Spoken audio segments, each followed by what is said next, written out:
Hello, नमस्ते, सत श्री अकाल, अस्सलाम वालेकुम। स्वागत है आपका हमारे चैनल सिनेमा ग्राफिक्स में।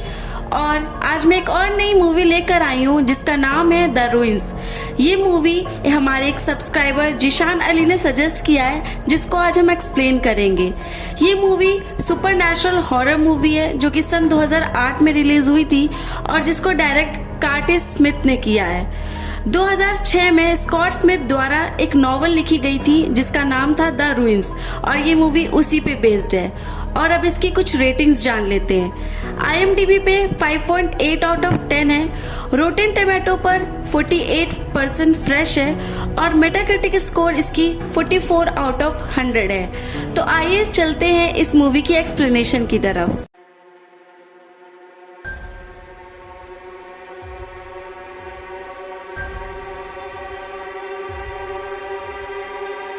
मूवी की स्टार्टिंग में हमें दिखाया जाता है कि एक लड़की बहुत अंधेरी जगह में बैठी होती है जहां पर वो जोर जोर से रो रही होती है और बहुत ही अजीब तरीके से व्यवहार कर रही होती है।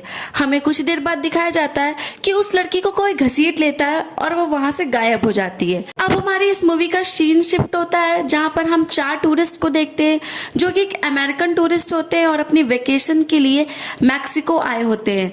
वो एक पूल पार्टी को एंजॉय करते हैं और उनका नाम होता है Jeff, Amy, Eric, Stacy. Jeff और एमी दोनों कपल होते हैं और ठीक उसी तरह एरिक और स्टेसी भी कपल होते हैं। वहां उनकी मुलाकात एक जर्मन टूरिस्ट से होती है जिसका नाम होता है मैथियास। मैथियास बताता है कि उसका भाई हेनरा यहाँ आया था एक माइन टेम्पल के पास जहाँ पे वो अपनी दोस्त एक आर्कियोलॉजिस्ट के साथ घूमने आया था और वो काफी वक्त से यहाँ पे लापता है जिसका नाम हाइनरा था और वे उसे ढूंढने यहाँ आया हुआ है। वो बताता है कि ये दोनों उस माइन टेम्पल के रूइंस में एक आर्कियोलॉजिकल डिग के लिए गए थे, लेकिन हाइनरा कई दिनों से लापता है जिसकी वजह से मैथियास अब उसे ढूंढने आया है। वो अपने दोस्त डिमिट्री के साथ हाइनरा को ढूंढेगा और वो उन चारों कपल को इस चीज के लिए इनवाइट करता है कि वो भी उनके साथ माइन टेम्पल में जाएं। उसके बाद जेफ और उसके साथी इस बात को मान जाते हैं और वो लोग अगले ही सुबह उस माइन टेम्पल के पास पहुंचते हैं।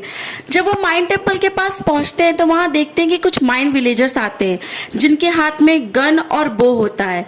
उसके बाद हमें दिखाया जाता है कि मैथियास उनसे बात करने की कोशिश करता है, लेकिन वो लोग उसकी लैंग्वेज समझ नहीं पाते क्योंकि शायद वो लोग को ना ग्रीक आती थी, ना स्पेनिश, ना इंग्लिश। वो किसी भी लैंग्वेज से उनकी बात समझ नहीं पा रहे थे। और यहाँ हमें दिखाते हैं कि यहाँ गलती से एमी ग्रो करते हुए प्लांट को छू लेती है while taking of pictures of villagers. और हमें उसके बाद दिखाया जाता है कि जो डिमिट्री होता है वो उस कैमरा को उन लोगों को देने की कोशिश करता है क्योंकि वो लोग और भी ज्यादा गुस्सा हो जाते हैं और वो डेमिट को शूट कर देते हैं। उसके बाद हमें दिखाया जाता है कि डिमिट्री वहां मर जाता है और उसके साथ ही सभी लोग टेम्पल के ऊपर चढ़ जाते हैं। और जब वो लोग टेम्पल में ऊपर पहुंचते हैं तो उन्हें दिखता है कि वहां पे 2 कैंप होते हैं और कुछ सामान पड़ा होता है। उसके बाद उन्हें समझ में आता है कि यहाँ पे तो कोई भी इंसान नहीं है। उसके बाद हमें दिखाते हैं कि एरिक के फोन पे कोई भी कनेक्शन नहीं जा रहा होता है क्योंकि शायद उसके फोन में कोई भी नेटवर्क नहीं होता। उसके कुछ देर बाद हमें एक रिंगटोन सुनाई देती है जो कि टेम्पल के अंदर से आ रही होती है। मैथियास बोलता है कि ये रिंगटोन तो मेरे भाई हेनरा की है और वो नीचे जाने की सोचता है। उसके बाद उसके दोस्त उसको एक रोप की मदद से नीचे उतारते हैं और उसी वक्त हमें देखने को मिलता है कि वो रोप टूट जाती है और मैथियास नीचे गिर जाता है जो कि एक काइंड ऑफ पैरालिसिस हो जाता है। उसके बाद हमें दिखाया जाता है कि जेफ और एमी दोनों नीचे गए हैं जो कि उन लोगों से बात करने की कोशिश कर रहे हैं और उन्हें समझाने की कोशिश कर रहे हैं कि वो किसी को हार्म पहुंचाने नहीं आए, बट विलेजर्स को उनकी बातें समझ ही नहीं आ रही होती है। उसके बाद हमें दिखाया जाता है कि मैथियास एक काइंड ऑफ पैरालिसिस की तरह पड़ा होता है और उसको बचाने के लिए वहां पर एमी और एरिक जाने की डिसाइड करते हैं क्योंकि अब जेफ और एमी टेम्पल के ऊपर आ चुके होते हैं और एमी और एरिक डिसाइड करते हैं कि वो मैथियास को नीचे से लाएंगे। हमें फिर दिखाया जाता है कि वो दोनों एक रोप की मदद से नीचे उतरती हैं और मैथियास की बॉडी को एक स्ट्रेचर से बांधकर ऊपर ले जाने की कोशिश करती हैं। और उसी समय हमें पता चलता है कि मैथियास की बॉडी कुछ बोन्स ब्रेक हो चुकी हैं। और उसके बाद हमें ये भी दिखाते हैं कि वो रिंगटोन को सर्च करने की कोशिश करती है कि ये रिंगटोन कहाँ से बज रही है लेकिन जब एरिक हमें दिखाते हैं कि जब वो नीचे उतरती है तो उसके घुटनों में एक कट लग जाता है, जिसकी वजह से उसे बहुत चोट लगती है और वो जैसे तैसे करके ऊपर आ जाती है।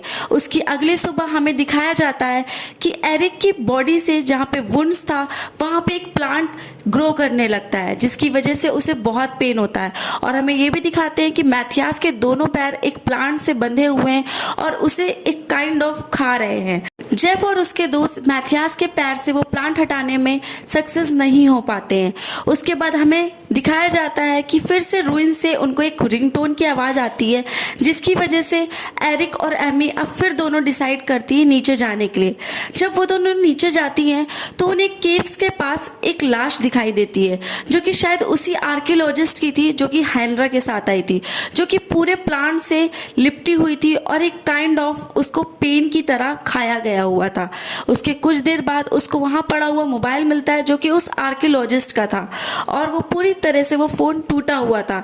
और हमें कुछ देर में दिखाते हैं कि वो रिंगटोन फिर से बजती है, और वो जैसे ही वो देखते हैं तो उन्हें पता चलता है कि उस माइन के प्लांट से, इस रूइन के प्लांट से ये आवाज आ रही है, और उन्हें ये समझ में आता है कि ये प्लांट उस रिंगटोन को मिमिक कर रहा है। जब टेम्पल के नीचे जेफ और एमी गए हुए थे उन विलेजर से बात करने, तो वो कुछ ज्यादा ही हिंसा तरीके से उनसे पेश आ रहे थे, जिसकी वजह से वहां पे एमी ने उस प्लांट के कुछ टुकड़े से तोड़कर उस बच्चे के पैर पे डाल देते हैं जो कि एक विलेजर होता है।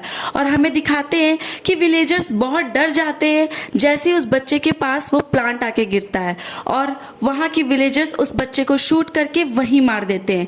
हमें इससे ये पता चलता है कि वहां के विलेजर्स इस बात से बहुत डरते हैं, क्योंकि वो इस वाइन से डर रहे होते हैं, जिसकी वजह से वो ये चाहते थे कि ये वाइन कभी यहाँ से ना जाए और हम ही उस चीज का चारा बने। और ये मूवी के हमें आगे पता चलेगा कि वो विलेजर्स इस प्लांट से डरते क्यों थे। उसके बाद हमें दिखाया जाता है कि जेफ और एमी अब ऊपर जा चुके हैं और वो मैथियास की हेल्प करने के लिए ऊपर गए होते हैं। उसके कुछ देर बाद हमें दिखाते हैं कि मैथियास की तबीयत ठीक नहीं होती है, और जेफ उसको एरिक की मदद से स्टेरिलाइज करने की कोशिश करता है, क्योंकि जेफ एक मेडिकल स्टूडेंट होता है तो उससे ज़्यादा किसी को भी नहीं पता होता कि मैथियास की तबीयत कैसे ठीक करनी है। उसके कुछ देर बाद रात हो जाती है और हमें दिखाया जाता है कि स्टेसी कैंप में सो रही होती है, और उसके कुछ ही देर बाद हमें समझ में आता है कि एमी और एरिक की दोनों की आवाज़ आती है, और स्टेसी को ऐसा लगता है कि वो दोनों उसको धोखा दे रहे हैं, शायद उन दोनों का अफेयर चल रहा है, जिसकी वजह से वो कैंप से तुरंत बाहर आती है और देखती है कि एमी और एरिक की डबिंग हो रही है, जो कि एक मिमिक की गई है प्लांट के वाइन्स के थ्रू, और वो समझ जाती है कि वो सब कुछ उस वाइन्स के प्लांट की वजह से हो रहा है।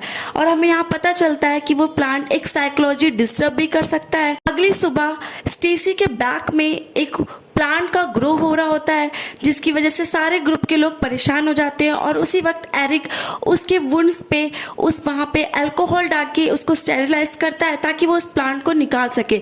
वो वहाँ पे एक कट मारता है और उस प्लांट को निकालने की कोशिश करता है, जिस चीज़ में वो सक्सेस भी हो जाता है। और उसके कुछ देर बाद हमें दिखाया जाता है कि स्टेसी बोलती है कि उसको ऐसा लग रहा है कि उसके माइंड में प्लांट ग्रो कर रहे हैं, लेकिन वहाँ पे सारे ग्रुप मेंबर्स इस चीज़ को मजाक समझ लेते हैं। और हमें दिखाया जाता है कि जैसे ही स्टेसी अल्कोहल को पीती है तो उसके माइंड में वो प्लांट चलते हुए शो होते हैं, जिसकी वजह से वहाँ वो लोग रिएक्ट नहीं करते हैं, बट समझ जाते हैं कि स्टेसी के माइंड में वो प्लांट ग्रो कर रहा है। अगले दिन हमें दिखाया जाता है कि उसके दोस्तों से उठने से पहले स्टेसी उठती है और वो अपने पैर को बुरी तरीके से काट रही होती है।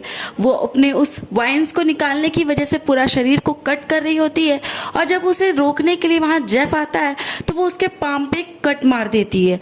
और जैसे ही वहाँ पे रोकने के लिए एरिक आता है, वो उसको एक काइंड ऑफ स्टैप कर देती है, जिसकी वजह से उसकी मौत हो जाती है, और उसी दौरान वो वाइन्स उसको घसीट ले जाते हैं। उसके कुछ देर बाद हमें दिखाते हैं कि वो जेफ से कहती है कि वो उसको मार दे ताकि वो अपनी मनमर्जी से मर सके और इस तरह का बिहेवियर ना रखे। वो अपनी मनमर्जी से मर जाती है, और जेफ उसको मारने के बाद ये डिसाइड करता है कि वो दोनों यहाँ से निकलने की कोशिश करेंगे। जेफ अपने पाम का खून एमी पे लगा देता है ताकि वहाँ विलेजर्स को ऐसा लगे कि एमी मर चुकी है और उसका सारा ध्यान जेफ की तरफ जाए। वो एमी को गोदी में लेकर नीचे उतरता है और विलेजर्स को लगता है कि एमी मर चुकी है। उसी के कुछ देर बाद उनका सारा फोकस जेफ की तरफ चला जाता है और वो सब लोग उसे मार देते हैं, जहाँ पे हमें दिखाते हैं कि वो उसको मारने के बाद वहाँ के वाइन्स के प्लांट उसे घसीट लेते हैं और उसी दौरान एमी वहाँ से भाग निकलती है। एमी जब वहाँ से भागती है तो उसे उसी आर्कियोलॉजिस्ट का जीप मिलता है और वो वहाँ बैठ जाती है और वहाँ उस जंगल से निकलने में सक्सेस हो जाती है।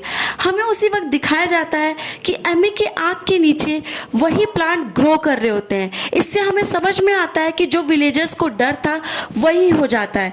विलेजर वहाँ के लोगों को इसलिए मार रहे थे क्योंकि वो चाहते थे कि ये प्लांट इस एरिया से बाहर ना जाए, क्योंकि अगर वो इस एरिया से बाहर जाएगा तो वो और लोगों को भी इन्फेक्ट करेगा, जिसकी वजह से वो एमी के थ्रू वहाँ पे जा चुके थे। बस यहीं तक थी हमारी हिंदी एक्सप्लेनेशन द रूइंस की।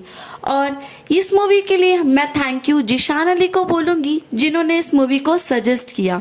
हमारे इन सब्सक्राइबर के लिए बहुत सारा प्यार और बहुत सारा थैंक यू, जो हमारे इस चैनल को लाइक, शेयर, सब्सक्राइब और कमेंट ज़रूर ही करते हैं। और आप लोग भी इस चैनल को लाइक, शेयर, सब्सक्राइब, कमेंट ज़रूर करें।